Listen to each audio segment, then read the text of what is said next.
So today's game will be Cote d'Ivoire and Guinea-Bissau, which played last night.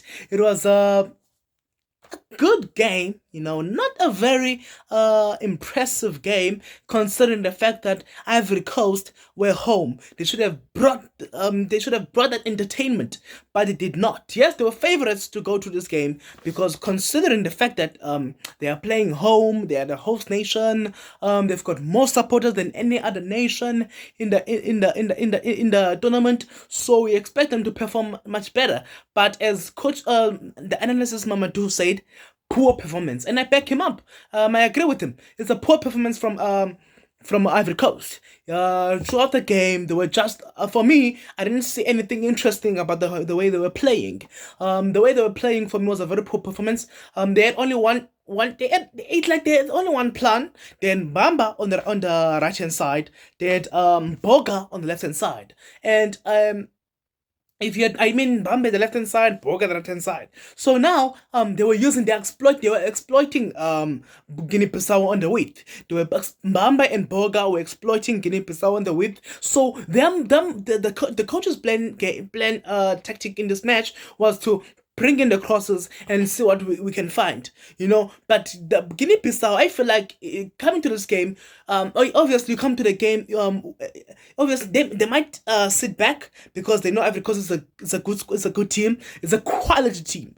But now look at this team that Ivory Coast have chosen. It's not a quality team. No, it's a good team. It's not a quality team. It's a good team. Don't mind my hat. It's a good team. So if I have a team like Guinea-Bissau, the way Ivory Coast were playing, they were playing at the level of Guinea-Bissau. Second half, I tell my players that, you know what, guys, let's go at Ivory Coast. Let's go at them. Let's not sit back.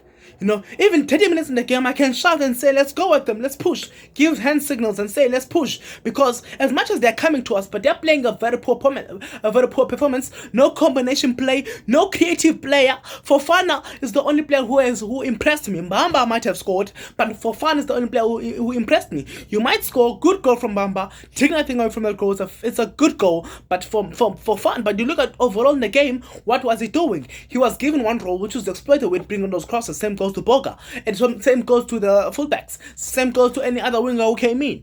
For Fofana, I feel like Fofana, it will be very different for Ivory Coast. Before I even get into the game, I get into the game. But what I can say is that Ivory Coast won't. They will go to the round of 16. They will go to the round of 16. They will go, and they will go at second place. They might go at first place because of the support of the fans, because that's what kept pushing them. Poor performance, but what pushed them is the fans. But they might be first because of Nigeria's poor performance for the last games. They are out of form, Nigeria, and Ivory Coast might even defeat Nigeria because at least they've got a tactical plan. At some point, you see Nigeria playing, but you don't even see what technical playing are they using, despite having those types of quality players. But we're not focusing on Nigeria, we're focusing on Ivory Coast and Guinea-Bissau. So now, going to the game, you would have expected, yes, Ivory Coast did dominate ball position, 62% ball position, alongside with Guinea-Bissau dominated 38%, so low. But that's what you expect. The problem with Guinea-Bissau, they came to the game with a thought that they have lost the game. That's the problem with them. They came with the game with a thought they've lost it. No, I feel like they were supposed to go at Ivory Coast. You only have 3 matches in the AFCON group stages. You only have got 3 games. And yeah, I remember in the AFCON 2021, Gambia, throughout the group stages, they were fantastic, and they went to the round of 16. I think they were knocked out in the quarterfinal, if not the round of 16, because they knew they've got 3 games. They need to make the best out of those 3 games. Guinea-Bissau's got fast players. They can use their pace to their advantage, because that's what Ivory Coast was doing, using Bamba and Boga, their pace to their advantage. Then Crasso was the player who was sitting there alongside Fofana, who was sitting outside the box. If you notice, there were 2 shots that came from Fofana, 2 fantastic shots. The first one was a goal, the second one was saved by Joko. So now, let's look into the first goal of the game, Fofana's goal. Again, it came as a cross, because that was the only plan. Poor performance, considering, but Ivory Coast is no longer the same Ivory Coast they were. During the best Ivory Coast to ever play, it was during the time of Yaya Toure and Drogba. That was the last best Ivory Coast. I think They even won a trophy, but Drogba wasn't there. But look at the squad. No Sebastian Haller due to his injury. No Wilfred Zaha. Wilfred Zaha, I feel like he's not good at. He's not the club he's currently in. He's not doing good.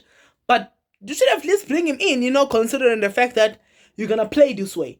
They are like they are like playing South African football. So the first goal for Fana, the first goal of the game, as you guys can see, Bamba crossed the ball in. Fofana, good technique, and it was a little bit poor defense from Guinea-Bissau. Guinea-Bissau is a poor defense from Guinea-Bissau. I don't know what they're doing. They're ball watching. They're kidnapping. And Fofana, who's a good player, yes, he has not been honoring his call up for Ivory Coast. Now he honored it, and he has proven why he's gonna be a major player for Ivory Coast, because Frank Casey, Sangare, all those players. At least Sangare, at least I'll give him some benefit. But Frank Casey's out. He's out. He's just wearing that captain armband. We're being honest. He's a good player though. He's a good player. He's no longer the Frank Casey of AC Milan, and it's a good thing that coach gives Frank Casey an 8, not a 6. Because if you give Frank Casey a 6, you will just be easily dominated in the midfield, because you will see when I don't think Ivory Coast will struggle against Nigeria, but you will see when they face those likes of Algeria, those likes of Morocco, all those likes, even Bafana, you will see in the midfield, Frank Kess will expose himself that he's no longer that player you guys label him to be. You will see the likes of Mbamba, who are only given one role, one type of playment, which is to just run and cross in. If you got fullbacks like Mudau, Hakimi, Mazroy, they will easily shut them down. So the tactical plan of the coach of Ivory Coast will go against him. And coach, I would say coach. He's not a coach, but I'll just say coach. Let me just say Mamadou, Mr. Mamadou. Mr. Mamadou. He's an Ivorian. As he an Ivorian, he's speaking facts. He's spitting out facts that he doesn't see his team going.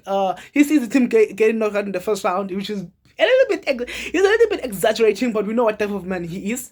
Ivory Coast will get knocked out, and if they get a club that is worthy, they will be knocked out in the round 16. But if it will be luck that they go to the quarterfinal. They won't go above the quarterfinal. Fofana's first goal, as I've said, one tactical plan, which was to exploit the weight and crossing the ball and find someone there in the box. Luckily, Fofana, good tactical plan. At least I'll give it a benefit. Good tactical plan. Fofana, they know the technique of Fofana. So what they do is to say, Fofana, you sit back. 2 players inside the box, or 3. You sit back, and when the ball comes to you, you then shoot. Now, as the Guinea-Bissau players, why are we sitting with the 3 or 2 players in the box? Why are we letting him to be free? No one is picking him up. So what do you expect? Good technique, good goal, fantastic goal actually. I don't know, I'm not sure about the awards of AFCON, but if there's still early to say so, but if there's the AFCON goal, whatever, what is this goal of the tournament? Fofana surely is a candidate. So Fofana's goal, great goal, as you guys can see on my left hand side. It was a great goal from Fofana. Good taken goal. Jogo could have done nothing there. Perfection. Even the second time when he hit that shot, the defense of Guinea-Bissau, they told themselves that, you know what, guys, we're gonna sit in the box and block any ball that comes in. The coach of Guinea-Bissau, I feel like, as I've said, he came to the game with the thought of losing, or with the thought of that, let's just try and get a throw. You can see that Ivory Coast, yes, I don't see these as quality players. I see these as good players. The only quality player that I see is Fofana. Maybe the out quality players that might be discovered, but Fofana is the most quality player that I see. Others are just good players. As I've said it before, Frank Kess is a good player, is an average player. Fofana, quality player, and has proven that experience is always important. But now, Guinea-Bissau got a great chance, and the most frustrating thing is that the one who was selfish here is the captain of Guinea-Bissau, because the right back of Ivory Coast, I think it's Singo, correct me, it's Singo, right? So Singo made a back pass, which was a horrible back pass, and Ndika, the center back of Ivory Coast, made a foul on the under Guinea, a player. I think it was Texera, something like that. I'm not sure about the players, guys, but at least I'm trying to give you the players. So the centre back Ndika made a foul. Good decision from the referee to give advantage. He then gave advantage. As he gave advantage, Rodriguez, the captain of Guinea-Bissau, he then took the ball. It was a 2v1. I don't know why. Yeah, it was a 2v1. Two Guinea-Bissau players, one Ivorian player, and I believe that one Ivorian player was Diamonde, the other centre back of Ivory Coast. So it's a 2v1 situation. Why? The moment you decide to run, you will then give two or one player of Ivory Coast to recover. Then this one will then be if you decide, then you will give few players of Ivory Coast to recover. As you guys can see, a player of Ivory Coast was able to recover, but as much as they recovered, was still able to grab the shot, Rodriguez, but it was a poor shot. I feel like the moment he had gotten that ball, I don't know who was the winger. It might be Mane or Balde, between the two, but I believe it's Balde. But Balde was open. Balde or Mane, let me just say the Guinea player. The Guinea player was open. Rodriguez could have put in the cross same time. It was going to be a 1v1 situation for the Guinea player and the goalkeeper, Fofana, and it could have been a goal, 1-1. So a selfish decision, a selfish decision from Rodriguez. A selfish decision. He wanted to be selfish. He wanted the glory for himself, so that they can say he equalized. But at the end, as a captain, you're not supposed to make those types of decisions. But a selfish decision, as you guys can see, was a selfish decision from Rodriguez.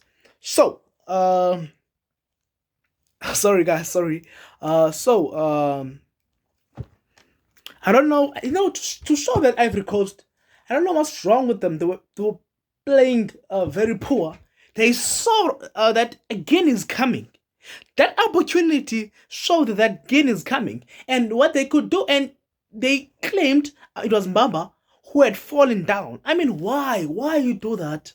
Like, why you do that? There's a chance of creating a 1v1 situation and scoring a goal, and you just want to fall down and then just want a penalty. Are you Raheem Sterling now?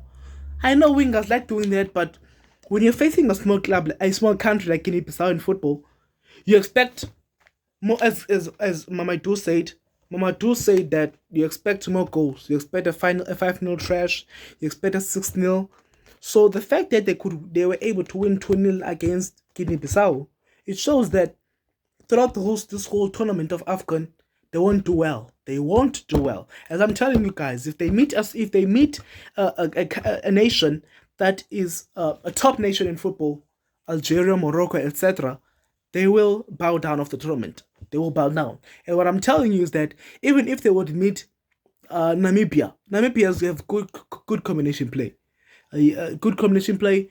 Namibia can knock them out, but it depends if Namibia will be able to make it out of the group stages, because the South African the group stages that Namibia and South Africa are in, it's what do they call this? I forgot what they call this.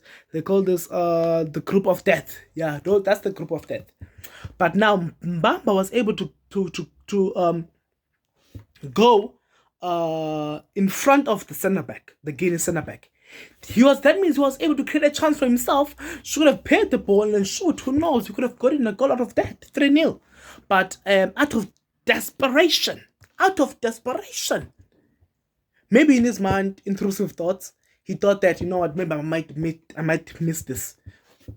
A penalty, obviously, if you're given an experienced player who's very good as a penalty taker, he will then score. You get in front of the centre back, good play, good run made from Mbamba, but what type of decision is that? Why do you decide to fall down?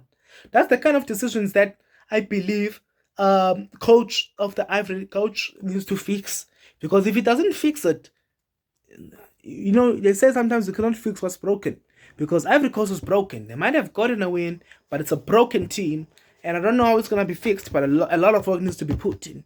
You might win, but you win. When you win, you look at what we could have done. What can I fix? When you win, you don't just celebrate. You look into what can we fix.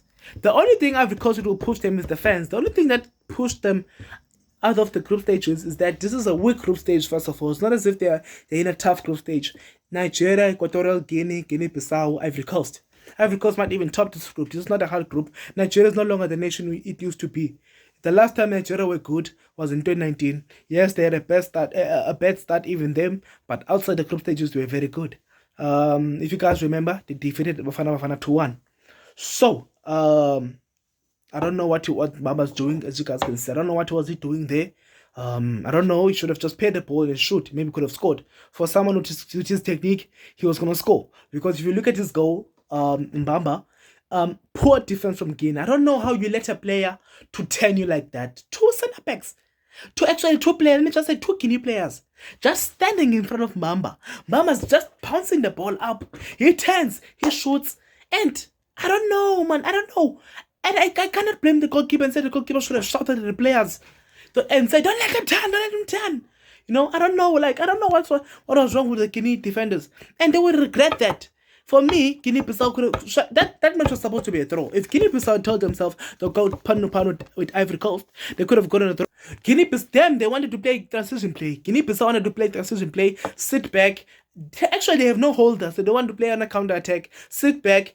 Rodriguez, Mane, they are fast. So they'll be able to run for those balls. Balde is fast. They'll be able to run for those balls. No, go pound to pound with the team and see what can you get. This is the group stages. Take it or lose it. At the end, you're not even favorites to in these group stages. So go pound to pound with them and see what can you get. That's what come up. What is it? Gambia. I think it's Gambia. That's what Gambia did in the last AFCON. They went pound to pound with any team they faced and they got the results. And they were knocked out in the quarterfinal. So, I'm not sure.